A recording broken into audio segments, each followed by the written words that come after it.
የጌታ ሰላም ይብዛላችሁ ውድ የተከበራችሁ ተመልካቾቻችን እንደምን ሰነበታችሁ የእግዚአብሔር ሰላም በያላችሁበት ዓለም ዙሪያ ይብዛላችሁ ብዬ ጀምራለሁ። ዛሬ መጋቢ ለገሰ ሌንጂሳ እባላለሁ ከዓለም አቀፍ መንፈስ ቅዱስ ተሐድሶ የወንጌል አገልግሎት። እንግዲህ ጸሎት ላይ ስለ ጸሎት አንስተናል ቀደም ሲል። ዛሬ ደግሞ ለሶስተኛ ጊዜ እንግዲህ ክፍል 3 አብረን የምንነጋገራቸው የምንማማረው ነገር አለ። እንዲሁ አይደለም የተከበራችሁ ተመልካቾቻችን፣ የጸሎት ጉዳይ እጅግም አሳሳቢ ከተሰጠን ታላቅ ስጦታ ከደህንነት ቀጥሎ ጸሎት ነው። ይሄ የጸሎት ጉዳይ ትንሽ ችላ የተባለበት፣ ጸሎተኛው የደከመበት፣ ጸሎት ዋጋ ያጣበት ጊዜ ስለሆነ ይህን ጉዳይ ሲሪየስ ጉዳይ ነውና የህይወት ጉዳይ ነውና ከእግዚአብሔር ጋራ ፊቱን የማየት እድል ነውና ወደዚህ ጸሎት ትምህርት እንድንገባ እግዚአብሔር እድል ሰጥቶናል። ክብር ለእግዚአብሔር ይሁን። ባለፈ ባሳለፍናቸው ክፍል እንግዲህ እንዴት እንጸልይ ነው የብዙ የበርካታ ወገኖቻችን ጥያቄ። እንዴት እንጸልይ? የበርካታ ወገኖቻችን ብዙ ሰዎች የማያውቁት ጸሎት ስሙ ይታወቃል፣ ጸልይ ይባላል፣ እየጸለይኩ ነው ይባላል፣ ይጾማል፣ ይጸለያል። ባለፈም እንደተናገርኩኝ እንዲሁ ግን አንዳንዶች ወገኖቻችን ደግሞ ጸሎት ጸልያለሁ፣ ነገር ግን እግዚአብሔር ጥያቄን አልመለሰልኝም፣ የኔ ጸሎት እግዚአብሔር አይሰማም፣ በዚህ በማለት ብዙ ሐሳብ አማክሮኛል፣ የኔን አማክሮኛል።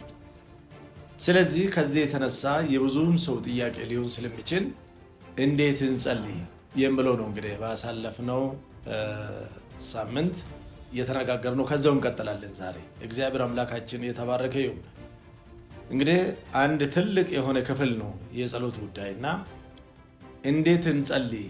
ባለፈ ጊዜ በደልን በመፍታት ይቅርታ በመስጠት እግዚአብሔር ምሕረትን የሚወድ አምላክ ነውና ምሕረት በማድረግ የተጎዳን ሰዎች፣ የተጠቃን ሰዎች፣ የተገፋን ሰዎች፣ ለወገኖቻችን ወይም ደግሞ ለክፉ ላለመኑ ሰዎች ስገፉን ምሕረት በማድረግ ነው ጸሎት።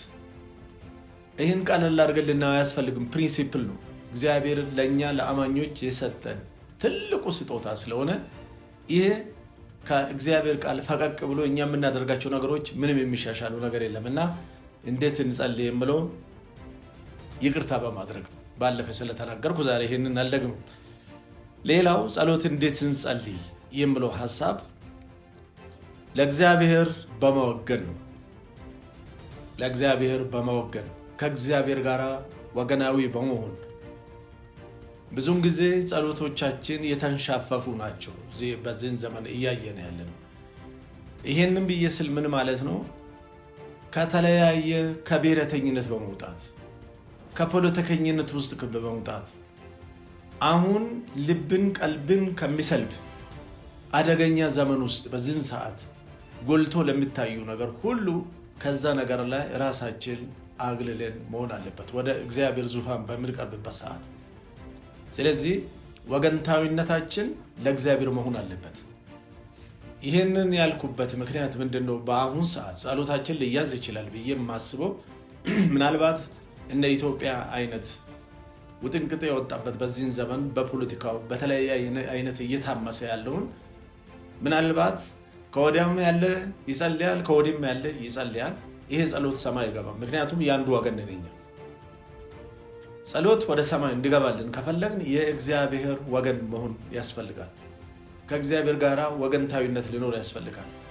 እንደ ሰማያዊ ዜጋ ዳግም እንደተወለደ እግዚአብሔር እንደሚያዩ ለማየት እግዚአብሔርን ለመራራት ሲያስፈልግ ለዚህኛው እንደሚያደለም ለዚህኛው እኔ ዞር አድርጌ እንደምጸልይለት አይደለም። እግዚአብሔር ጻድቅ አምላክ ነው። የራሱ ነፃ ፍቃድ ያለው አምላክ ነው። ከእውነት ጋር የሚቆም አምላክ ነውና ውድ ወገኖቻችን ከተለያየ ፖለቲካ ብሔረተኝነት ከዘረኝነት ወጥተን ነው ወደ እግዚአብሔር ዙፋን መቅረብ ያለብን። የተለያየ አይነት ነገር እኛ የምንመኝላቸውን ድል እንዲያገኙ ለዛኛው ወገን ለዚህኛው ወገን የምንል ከሆነ ጸሎታችን ወደ ሰማይ አይገባም። ምናልባት ይህንን የማነሳበት ምንድነው? በኢትዮጵያ ብዙ ነገር አለ። የራሱ አንድ ባንዲራ ይዞ የሚዋጋ ህዝብ አለ። በዚህ መካከል ውድ ተመልካቾቻችን ለዛኛው የሚቆረቆር የሚያሙ ሰው ካለ ለዛኛው ወገን ይጸልያል። ለዚህኛው ወገን የሚቆረቆር ካለ ደግሞ ለዚህኛው ይጸልያል። ይሄ ጸሎት እግዚአብሔር አያውቀው። እግዚአብሔር የሚያውቀው ምንድነው? ነፍስ ሰው የሚባለው ያኛውም ሰው ነው፣ ይሄኛውም ሰው ነው፣ ነጩም ሰው ነው፣ ጥቁሩም ሰው ነው፣ አረቡም ሰው ነው፣ እስራኤላዊም ሰው ነው። ስለዚህ ውድ ወዳጆቼ ስንጸልይ ከእግዚአብሔር ጋር በመወገን አንዳንድ ጊዜ በርካታ ህዝባችን በርካታ ክርስቲያኖች ምናልባት ከክብር ላይ እንደወረዱ ይሰማኛል። ከክብር ማለት ምን ማለት ነው? ከእግዚአብሔር ክብር ከእግዚአብሔር ልጅነት ወርዶ ከጎሳሾቻቸው ጋር የቆሙ እንዳሉ አጋጥሞኛል፣ አውቃለሁ። ደሞም ነው። እንዲህም ሆኖ ደግሞ ፍርድን ከእግዚአብሔር ይጠይቃሉ፣ መልስን ከእግዚአብሔር ይጠይቃሉ። እንደዚህ መሆን የለበትም። ልንወጣ ያስፈልጋል። በጣም የማመሰግናቸው ዛሬ ላነሳቸው የምፈልገው በርካታ ሰዎች አሉ። ስማቸውን አሁን በዚህ ሰዓት በውል መጥራት ባልችልም ከተለያዩ ክፍለ ሀገር ስለዚህ ስለ ጸሎት አጸላለይ በቴሌቪዥኖች በተለያዩ ሚዲያ በማስተምርበት ሰዓት ደውሎ ንስሐ ገብቷል። እውነት ነው። ተሳስቼ ከአካባቢ ካለ ጉዳይ ጋር ከእግዚአብሔር ነገር ወጥቻለሁ። እኔ የሚሰማ በአሁኑ ሰዓት ፖለቲካ ነው። እኔ የአንዱ ወገን ነኝ። ምን ይሻለኛል? እንግዲህ ወደ ክርስትናችሁ ተመለሱ ብሎ ከኔ ጋር ንስሐ የገቡ ሰዎች አሉ። ንስሐ ያስገባቸው ወገኖች አሉ ማለት ነው። እነኚህ ልበገሮች ልበቅኖች በጣም እግዚአብሔር የረዳቸው ርቆ ያልጠፉ ጌታ በጊዜ የረዳቸው ሰዎች ናቸው። ተመልካቾቻችን በዚህን ሰዓት ይሄንን መልእክት የምትሰሙኝ ወገኖች እንዴት ነው የምትጸልዩ? ለምንድን ነው ጸሎታችሁ መልስ ያላገኘ? እስቲ መርምሩት። አሁን እኔ በምሰጣችሁ መርምሩት። የብዙ ሰው ህመም የራሱ ወገን የራሱ ብሔር ስለሆነ ከመንፈሳዊ ዓለም ስለወጣን ከእግዚአብሔር ክብር እይታ ስለወጣን ጸሎታችን አይመለስም። ለምንመኝላቸው ሰዎችም ድል አናገኝም። እኛ ድልም ማምጣት የምንችለው ወደ ሰማይ ስንወጣ በትክክል የሰማይ ፖዚሽናችን በምንይዝበት ሰዓት አዎ እግዚአብሔር ራሱ ጸልዩ ብሎ የፈቀደልን አምላክ ጸሎታችን ይመልስልናል። ክብር ለአምላካችን ለእግዚአብሔር ይሁን። ውድ ቅዱሳን እንግዲህ ከምክርም ጭምር ነው እኔ ወንድማችሁ የምነግራችሁ። በጸሎት ታላላቅ ድሎች እንዳሉ ወደፊት ገና በደንብ ልናየው አለን። ጸሎት የምንናፍቅ ጸሎት ዘውትር በእግዚአብሔር ፊት የምንመኘው ዘውትር ናፍቀን የምንቀርብ እንጂ እንደ ዕዳ ደግሞ ወይም ደግሞ ለማይመልስ አምላክ አይደለም እየተናገርን ያለን። የሚመልስ አምላክ ነው። ግን የት እንቁም? ከእግዚአብሔር ጋር እንቁም። እግዚአብሔር እንደ እግዚአብሔር ሚዛን እንደ እግዚአብሔር እይታ አመለካከቶቻችን ሁሉ ይቀየሩ። የዛን ሰዓት ጸሎት አገርን ይለውጣል። ጸሎት ምድርን ይለውጣል። ጸሎት የሰውን ክፉ አስተሳሰብ ይገፋል። ጸሎት የማይመልሰው ነገር የለም። እግዚአብሔር አምላካችን የተባረከ ይሁን። እንዴት እንጸልይ ጥያቄ በርካታ ወገኖቻችን የሚጠይቁት ጉዳይ ነው እና እንግዲህ ይሄ ነው።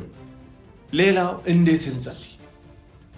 በእምነት እግዚአብሔርን ተስፋ በማድረግ ሚክያስ 7:7 ላይ የመድኃኒቴንም አምላክ ተስፋ አደርጋለሁ አምላኬም ይሰማኛል ይላል። እግዚአብሔር ስጸልይ ከሱ ወገንተኝነት ቆሜ እንደ ሐሳቡ ኖሬ እንደ ፍቃዱ እየገባው እያገለገልኩ ከሆነ ይሰማኛል። ሚክያስ በተማመን ነው ይሄንን ቃል የተናገረው። ተስፋ አደርጋለሁ አለ። በእምነት ነው የምንጸልየው። በእምነት ተስፋ በማድረግ እግዚአብሔር መላሽ አምላክ ነው። ሕያው አምላክ ነው። ቀስቅሰን ጸሎቴን አምጣ የምንለው አምላክ አይደለም፣ የሚመልስ አምላክ ነው እና እንግዲህ የመድኃኒቴም አምላክ ተስፋ አደርጋለሁ አምላክም ደግሞ ይሰማኛል አለ። ክብር ለአምላካችን ለእግዚአብሔር። የሚሰማ አምላክ ነው ያለን። የሚመልስ የሚራራ አባት ነው ያለን። ምሕረትን የተሞላ ጌታ ነው ያለን። ስለዚህ ውድ ወዳጆቼ እግዚአብሔር ከፍቶብንም አይደለም። እንዴት እንጸልይ የምትለው ነገር ለሁሉ ሰው አስፈላጊ ነው። በህይወት ለጠነከራችሁ ስለ ጸሎትም የገባችሁ ምናልባት ዞር ያልንበት ይህ መልእክት ልረዳችሁ ሊያግዛችሁ ይችላል ብዬ አስብ። እግዚአብሔር ይባርካችሁ። ህይወታችሁን እዩበት። ለወደፊቱ ምድራችን የጸሎት ምድር ትሆናለች። ዛሬ የምንሰማቸው እነዚህ ግርግሮች በሙሉ ይገፈፋሉ። ሁላችንም ወደ ጸሎት ስንመለስ ለጌታዬ ለአምላኬ ለእግዚአብሔር ክብር ይሁንለት። ኢሳይያስ 40 ቁጥር 23 ላይ እንዲህ ይላል፣ እግዚአብሔርን በመተማመን የሚጠባበቁ አያፍሩም ይላል። አያሳፍርም። እግዚአብሔርን በመተማመን የሚጠባበቁ አያፍሩም አለ መጽሐፋችን። ጌታ አምላካችን እጅግ የተባረከ ይሁን። በእንዲህ አይነት አምላካችንን በመተማመን በእምነት የምንጸልይ ከሆነ እጅግ እግዚአብሔር ፈጣን አምላክ ነው፣ መላሽ አምላክ ነው። ለአባቶቻችን የመለሰ አምላክ ለእኛም ይመልስላል። ደግሞ መልሶልን ያውቃል። ፈጽሞ በዜሮ የሚመልስ አምላክ አይደለም። እስካሁን ድረስ አንዳንድ ጊዜ ያልተመለሱ ጸሎቶች አሉን፣ ርዕሶች አሉን፣ የተመለሱም ደግሞ አሉ። አይመልስም እንዳትሉ እንዳንክዶ እግዚአብሔር ጸሎትን መልሰዋል። ለቅሷችንን እንባችን አብሶናል። ብዙዎቻችሁ ለዚህ ነገር ምስክር እንደምትሆኑ አልጠራጠርም። በዘመኔ በፍጹም ከአቅም በላይ ሆነ ምላሽ ሰጥቶኝ እግዚአብሔር አስገርሞኛል፣ አስደምሞኛል። ለጌታ አሁንም ክብር ይሁንለት ለዘላለም። ስለዚህ እንዴት እንጸልይ የሚለው እንግዲህ በእምነት ነው የምንጸልየው። እግዚአብሔር ይሰማኛል፣ ሰምቶም ደግሞ ጸሎትን ይመልስልኛል። ተስፋ በማድረግ ነው የምንጸልየው። ለምሳሌ አይደለም፣ ለመጸለያ ያህል አይደለም። እርግጠኛ ሆነን የምንጸልየው ይመልስልኛል። አዎ እግዚአብሔር ትመልስልኛለህ፣ አምናሃለሁ፣ እጠብቅሃለሁ። በዚህ ውርርድ አባታችሁ ፊት ቀርባችሁ በምትጸልዩበት ሰዓት እግዚአብሔር አምላክ ጸሎትን ለመመለስ በጣም ፈጣን የሆነ አምላክ ነው። እንደ ፍቃዱ የተጸለየ እግዚአብሔር እንደሚወደው ከተጸለየ፣ በጸና እምነት ከተጸለየ እግዚአብሔር ጸሎትን ይመልሳል። ያላየሁትን ነገር አይደለም።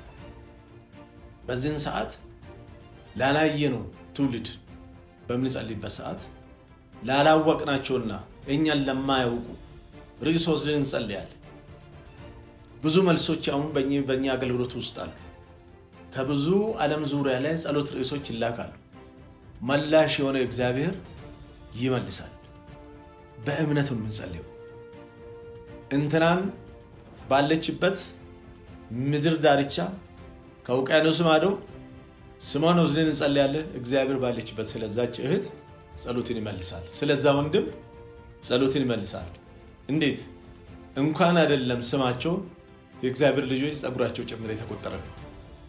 ሀብቱንን ምድር ላይ እግዚአብሔር በስስት አይኑ የእኛን ነው የሚያየን። ስለዚህ ያውቃቸዋል ማለት ነው። አንዳንድ ወገኖች እዚህ ስመጣ አገልጋይ ፊት ስቀርብ ወይም የሆነ ጉባኤ ውስጥ ካልተገኘ በስተቀር አይሰማም የሚመስላቸው እንዲህ አይነት ኮንፊዥን አለ። ይሄ በጭራሽ። በርካታ ሰዎች በዚህ በአገልግሎታችን ውስጥ እየተጠቀሙ በአሁን ሰዓት እግዚአብሔር ከብዙ መከራ ያወጣቸው ተመልሰውም ደግሞ ጌታን እያገለገሉ ያሉት ወገኖቻችን እነሱ ምስክሮች ናቸው። በዚህን ሰዓት ይህንን አገልግሎት ይህንን ትምህርት የምትከታተሉ ሰዎች ስለ እርግጠኝነቱ ብዙ ምስክርነትን ልትሰሙ ትችላላችሁ። ስለዚህ በእምነት እንጸልያለን፣ እግዚአብሔር ይመልሳል። አባቶቻችን በመጽሐፍ ቅዱስ ውስጥ ሲጸልዩ በእምነት ነው የጸለዩ። ይመልስልኛል። ብዙ የሚያስጨንቅ ከጀርባ እያለ ማለት ነው። ብዙ የሚያስጨንቅ፣ ብዙ የሚያጣብብ፣ ብዙ ተስፋ የሚያስቆርጥ የጠላት ጋጋታ ጩኸት እያለ ግን እግዚአብሔር መልስ ሰጣቸዋል ብሎ ጸለዩ፣ መለሰላቸው። ኢዮሳፍጥን ልናስታውስ እንችላለን። ሙሴን ልናስታውስ እንችላለን።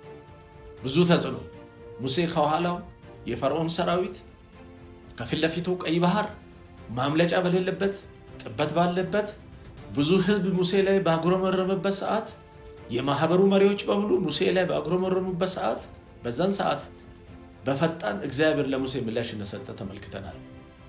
በጣም ኃይለኛ ከሆነ ቻሌንጅ መካከል በእምነት ቆመ፣ ወደ ጠራው አምላክ ጮኸ፣ እግዚአብሔርም መለሰለት። ለእኔና ለእናንተም ይመልሳል እግዚአብሔር። ክብር ለእግዚአብሔር። እስካሁን የአምላካችሁን ፊት ያያችሁ ብዙ መልስ የጠገባችሁ ሰዎች እንዳላችሁ ተስፋ አደርጋለሁ። ምናልባት እንዲህ አይነት የአጸላለየ ጉዳይ ነው ወይ የምለው ጥያቄ ላላችሁ ፍቱን መልስ እያገኛችሁ ነው ማለት ነው። ለአምላክ ለእግዚአብሔር ክብር ይሁንለት። ሌላው ውድ የተከበራችሁ ተመልካቾቻችን የጸሎቶቻችንን መልስ ከጌታ በእምነት መቀበል እንግዲህ እርግጠኛ መሆን ያስፈልጋል ማለት ነው። እርግጠኛ መሆን ያስፈልጋል። እንዴት? አንደኛ ዮሐንስ ምዕራፍ 5 ቁጥር 4 ላይ ከእግዚአብሔር የተወለደ ሁሉ ዓለምን ያሸንፋልና ዓለምን የሚያሸንፈው በእምነታችን ነው ይላል። ዓለምን ሲስተሙን የምናሸንፈው በእምነታችን ነው። እንዴት? የታመነ አምላክ በሰማይ አለ፣ በምድር ሞልተዋል። እንዳውም ጭራሽ እግዚአብሔር የኛ መኖሪያዎቹ ነን ስለፈቀደልን። ስለዚህ አይመልስም የሚባል አምላክ የለንም፣ ይመልሳል። እግዚአብሔር አማልክት የምድር አማልክት ብቻ አይደለም፣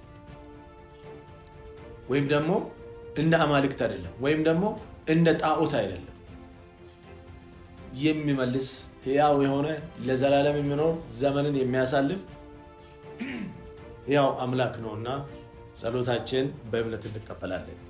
የዓለም ጋጋታ፣ የዓለም ሲስተም፣ የተለያዩ ነገሮች ይኖራሉ። በህይወታችን ዙሪያ ላይ ብዙ ቻሌንጆች አሉ። በዚህ መካከል እግዚአብሔር በዚህ ግርግር ውስጥ፣ በዚህ ወጀብ ውስጥ፣ በዚህ ልብ በሚከፋፍል ዘመን ውስጥ ጸሎትን ይመልሳል። የልጆቹን ጸሎት እግዚአብሔር ለይቶ ይሰማል፣ ያውቃል። ክብር ለጌታ ለእግዚአብሔር ይሁን። እንግዲህ ሌላ በትጋት ነው የምንጸልየው። እንዴት እንጸልይ? በትጋት ዘወትር ያለመታከት። ይህን 3 ነገሮችን ውድ ወገኖቼ እንመልከት። በትጋት እንግዲህ ጸሎት ቀደም ብያለሁ፣ ፈተና አይደለም፣ መከራ አይደለም፣ የቀን ስራ አይደለም፣ የጉልበት ስራ አይደለም፣ ወይም ደግሞ የሆነ ነገር አይደለም። የአምላክን ፊት እንድናይ የሚያጓጓል። እድለኝነት ተሰምቶን እግዚአብሔር ፊቱን ሊያሳየን፣ እግዚአብሔር ሊያናግረኝ፣ እኔ እግዚአብሔር ላናግረው ፊቱ በናፍቆት መቅረብ ነው። ስለዚህ ስንጸልይ እንዴት እንጸልያለን? በትጋት። አይ ለመጸለያ ያህል ብቻ አይደለም የምንበረከከው ወይም ደግሞ የምንጸልየው። መቼ? ዘወትር። እንዴት? ያለመታከት። ሉቃስ 18 ከ1 ጀምሮ እስከ 7 እግዚአብሔርን ቃል እስቲ አነባለሁ። ሳይታክተው ዘወትር ሊጸልዩ እንዲገባቸው የሚል ምሳሌ ነገራቸው። እንዲህም ሲል በአንዲት ከተማ እግዚአብሔርን የማይፈራ ሰውንም የማያፍር አንድ ዳኛ ነበር።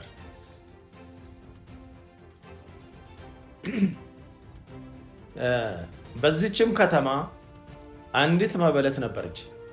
ወደ እርሱም እየመጣች ከባለጋራዬ ፍረድልኝ ትለው ነበር። አያሌ ቀንም አልወደደም። ከዚህ በኋላ ግን በልቡ ምንም እግዚአብሔርን ባልፈራ ሰውንም ባላፍር ይቺ መበለት ስለምታደክመኝ ሁል ጊዜ እየመጣች እንዳታውከኝ እፈርድላታለሁ አለ ይላል። ጌታ ኢየሱስ ለዘላለም የተመሰገነ ይሁን። እንግዲህ ይሄ ክፉ ዳኛ በእንዲህ አይነት ሁኔታ እፈርድላታለሁ ለምን ሲባል ዘወትር ትሄዳለች፣ ሳታክት ትሄዳለች። እያንዳንዱን ነገር ይህን ሰው እየተመላለሰች ክፋቱን አይደለም የምታስቡ፣ ፍረድልኝ፣ በቃ ፍርድ ይገባኛል፣ ፍረድልኝ እያለች ትመላለሳለች እና እፈርድላታለሁ አለ ብሎ ያስተምረናል የእግዚአብሔር ቃል። ስለዚህ ውድ ተመልካቾቻችን እንግዲህ እንዴት እንጸልይ ከሆነ ሳንታክት ነው መጸለይ ያለብን። ሳንታክት ዘወትር። ምናልባት ጸሎታችን እስቲ በዚህ ጉዳይ በዚህ እንደው ለማስተያየት እንደው ብንሞክር እንዴት ነው የምንጸልየው? በእውነት አሁን ቃሉ እንደጠየቀን ወይም በትጋት ነው ወይ ዘወትር ነው ወይ ያለመታከት ነው ወይ የምንጸልየው? ጸሎታችንን እንፈትሽበት በዚህ ጉዳይ ላይ። ክብር ለጌታ ለእግዚአብሔር ይሁን። እንግዲህ ውድ ተመልካቾቻችን ይህንን እግዚአብሔር ቃል ከዚህ ያስተምሩናል። እንዴት እንጸልያለን የሚለው ሐሳብ ለእያንዳንዳችን ትንሽ መልክ የሰጠን አቅጣጫ የሰጠን ይመስለኛል። አንዳንድ ጊዜ እንግዲህ እንዴት እንጸልያለን የሚለው ነገር በርካታ ነገሮችን ልናይ እንችላለን። ሌላው ለእግዚአብሔር በመታዘዝ ነው። ለእግዚአብሔር በመታዘዝ ነው። አንዳንድ ጊዜ እግዚአብሔር በእኛ ልክ አይደለም። እውቀቱም ችሎታውም እግዚአብሔር እንደ አምላክነቱ ትልቅ ብልጫ ያለው ርቀት ያለው አምላክ ነው። በመታዘዝ ብዬ ስል ምን ማለት ነው? ስለ አንድ ሰው አነሳለሁ። በዚህ ላይ ዮሐንስ 5:8 ላይ እንዲህ ብሎታል። ለዛ ሰው ጌታ እንዲህ አለው፣ አልጋን ተሸክመ ሂድ። የተጠየቀው ጥያቄ አለ ቦታው ላይ ጌታ ኢየሱስ ጠይቆ ልትድን ትወዳለህ ወይ አለው። ሰውየው ግን ለኢየሱስ የሚመልስለት የተለየ ነው። የተለየ መልስ ነበር ሲመልስለት የነበረው።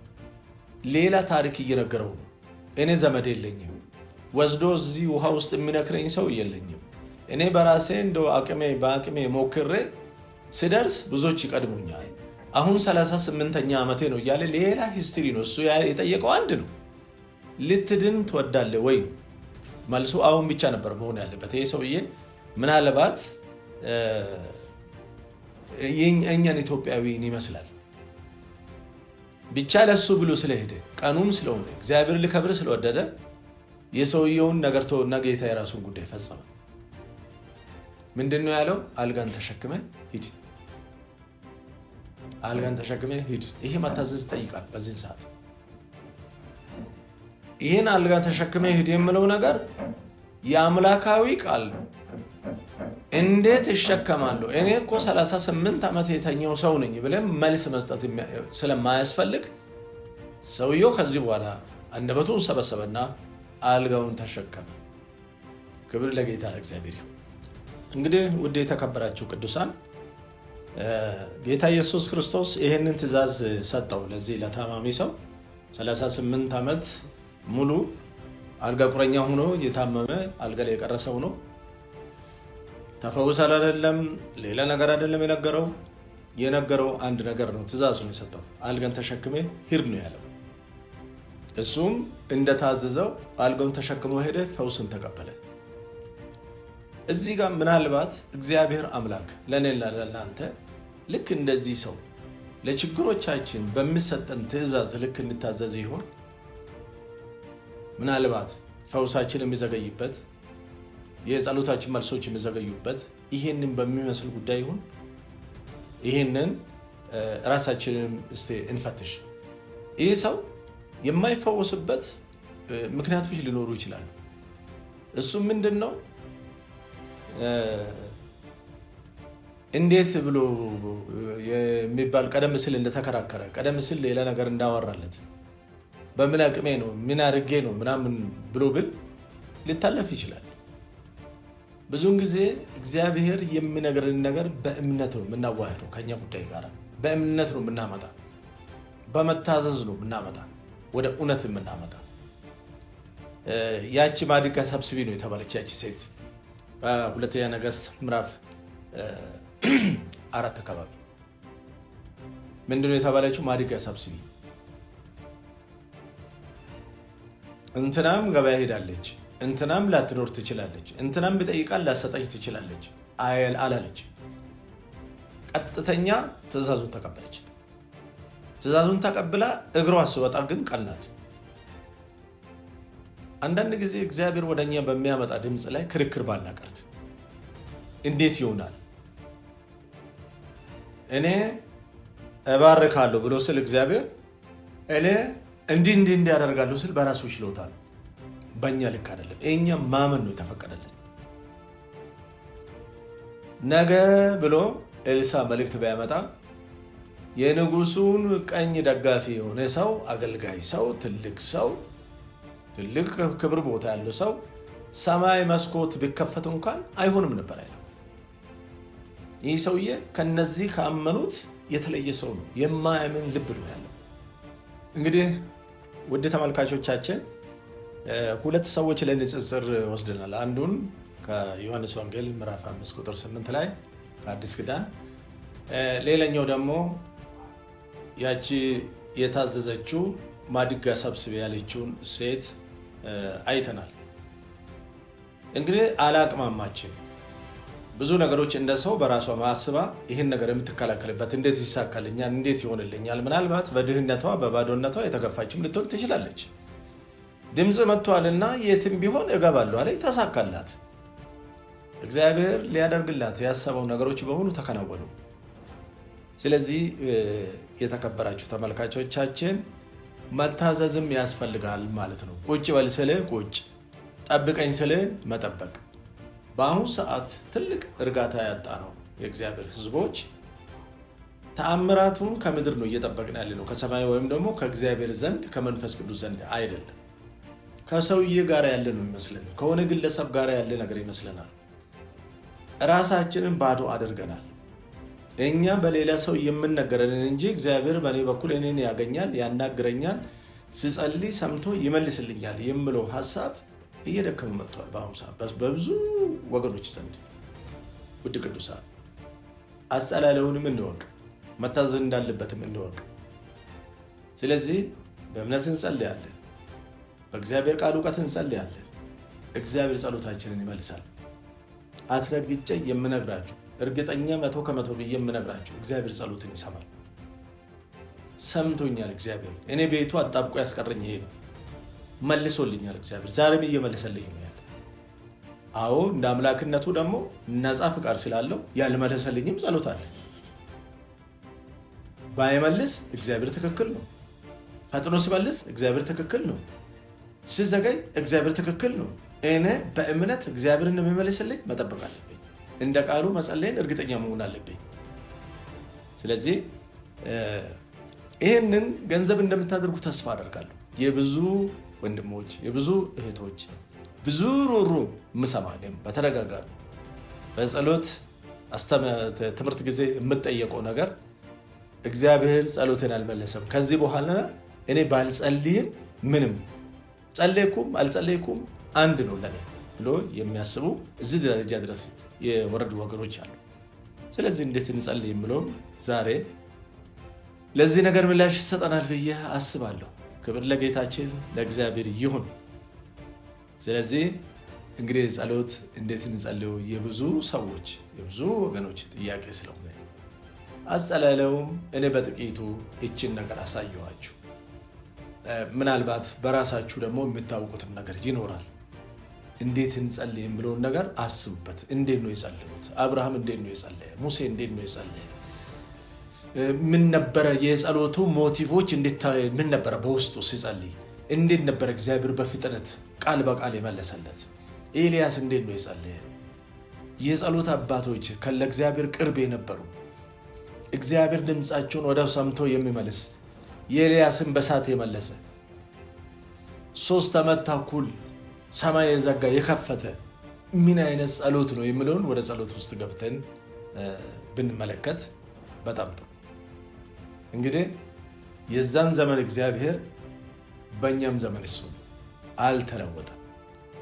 ዘመን ተለውጠዋል፣ ዘመን ተቀይሯል፣ ትውልድ አልፏል፣ ዘመን ሄዷል። ነገር ግን ያለደ እግዚአብሔር ለዘላለም ያሆነ እግዚአብሔር ዛሬም በእኛ ዘመን ያ የኤልያስ አምላክ ያ የሙሴ አምላክ አለ፣ አንጠራጠር። ስለዚህ እግዚአብሔር ጸሎታችንን ባለንበት ሊመልስልን ይችላል። በወንድሜ በኩል ሊመልስልኝ ይችላል። በእህቶቼ በኩል ሊመልስልኝ ይችላል። በአንድም በሌላም ይናገራል ይላል የእግዚአብሔር ቃል። እግዚአብሔር ባላሰብነው ድምፅ ወደኛ ሊልክ ይችላል። እነዚህ ሰዎች እነዚህን 2 ምሳሌ የወሰድኳቸው ሰዎች በመታዘዝ ነው ነገራቸው በሙሉ ወደ ስኬት ይመጣ። ታዘዙት። እግዚአብሔር የተባሉትን ነገር የሚመስል አይደለም፣ ግን እግዚአብሔር ካለ ይሆናል ብሎ አመኑ። ማድጋ ሰብስቢ። ለዚህ ማድጋ ሰበሰበች። እንግዲህ ሰራው እግዚአብሔር ነው፣ የቀረው ቀሪው እግዚአብሔር ነው። ያኛው ሰው አልጋን ተሸከም የሚመስል አይደለም፣ ነገር ግን አመነ፣ ሞከረ። እውነትም ተነስቶ ቁርጭምጭሚቱ ጸና፣ ቆመ። ብዙውን ጊዜ በፈውስ አገልግሎት ጊዜ ሞክሩ ይባላል። የፈውስ ጸጋ ያላቸው ሰዎች በሚጸልዩበት ሰዓት እግዚአብሔር እንዳለፈ እርግጠኛ በሚሆኑበት ሰዓት ሞክሩ። በፊት ቀደም ሲል የማታደርገውን ነገር ለማድረግ ሞክር ይባላል። ማይረግጥ ሰው ይረግጣል፣ ማይዘል ሰው ይዘላል። በፍጹም በተለያየ አይነት ታስሮ የነበረና አካሉ በበሽታ ኃይል ተጎድቶ የነበረ ሰው አካሉ ተፈቶ ያገኛል ራሱ። ይህንን መቼም ሳናይ አልቀረንም። ምንድነው እዚህ ውስጥ ያለ ብላችሁ ብትል መታዘዛል። ሩጥ ሲባል ለመሮጥ ራሱ ማንደርደር አለበት። ክብር ለጌታ ለእግዚአብሔር ይሁን። አሁን ሽባ ሆኖ ታስሮ ለረጅም ጊዜ አንዳንዶቹ ስብራት ገጥሟቸው፣ አንዳንዶቹ የተለያየ አይነት በሽታ ገጥሟቸው በእግዚአብሔር መንፈስ ተመርተን በምንጸልይበት ሰዓት ያ ቀንበር መሰበሩን አገልጋዩ እርግጠኛ ሲሆን ሞክር ይላል፣ ሩጥ ይላል፣ ቁጭ በል ተነስ ይላል፣ ስፖርት ያሰራዋል፣ እዛው ይረጋገጣል ማለት ነው። እዚህ ውስጥ መታዘዝ አለ። ፈውሳቸው ገንዘባቸው አድርጎ ይሄዳል። አንዳንድ ወገን ደግሞ ሞክር ሲባል አልችልም አልቻልኩም ይላል። ቀደም ሲል በሽታውን ነው የሚያስበው። የበሽታውን ኃይል በዛ በሽታ መጠቃቱ በዛ መጎዳቱን ሰውነቱ ተጠቅቶ አሁን እንደማይታዘዝ እሱን ነው ያመነው ከእግዚአብሔር ተአምራት ይልቅ። ከዚህ የተነሳ ሳይፈውስ ወደ ቤታቸው የሚመለሱ ሰዎች ሞልቷል። ስለዚህ መታዘዝ አለው ነው ዛሬ የኔ ትምህርት። እነኚህን ወደ 10 የሚደርሱ ነገሮችን ነው እንግዲህ ያነሳሁት። በዚህ ውስጥ ሊጠቅማችሁ ይችላል ብዬ ያሰብኩት የእንዴት እንጸልይ ዛሬ እዚህ ጋር እናበቃለን። በሚቀጥለው ሳምንት ደግሞ በሌላኛው ክፍለ ጊዜ እግዚአብሔር ቢፈቅድ ብንኖር ቀስ እያልን ወደ ውስጥ እየጠለቅን እንሄዳለን።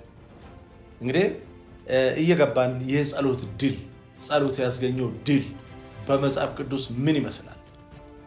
እናንተም የራሳችሁን ትቆጥራላችሁ። እግዚአብሔር እኮ በእኔ ዘመን ይሄንን አይቼዋለሁ፣ ጸልዬ መልሶልኛል የምለውን ነገር ለድልም ስለሆነ ጠላታችንን ለማሸማቀቅም ስለሆነ እነኚህን አሰባስበን በዛን ዘመን የሰማኝ እግዚአብሔር አሁን በዚህን ዘመን ደግሞ ይሰማኛል ብለን ልናምን ያስፈልግ። እንግዲህ የተከበራችሁ ተመልካቾቻችን እስከዛ ድረስ ስለ ጸሎት ስንማር እየጸለይን ነው መሆን አለበት። እንጸልያለን፣ ደግመን እንጸልያለን። እግዚአብሔርን እጅግ አድርጌ አመሰግናለሁ ስለ ጸሎት ድል።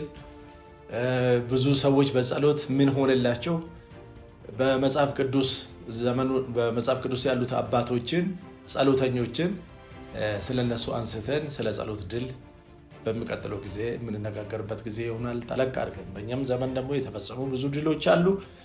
እግዚአብሔር በጣም ብዙ ድል ካሰብኩት በላይ ለእኔ ሰጥቶኛል፣ አምናለሁ ለእናንተም እንዲሁ እንደሚሆንና ስለዚህ ውድ ቅዱሳን ይህንን መልእክት ወደ እናንተ በሚደርስበት ሰዓት አገልግሎታችንን ለመደገፍ ላይክ፣ ሼር እንድታደርጉ፣ ኮፒ ሊንክ አድርጉ።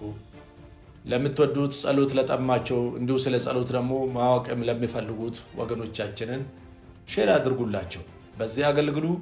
እግዚአብሔር አምላክ ዘመናችሁን ይባርክ። ምናልባት ጥያቄ ያላችሁ ከዚህ በታች ስልክ አስቀምጬላችኋለሁኝ።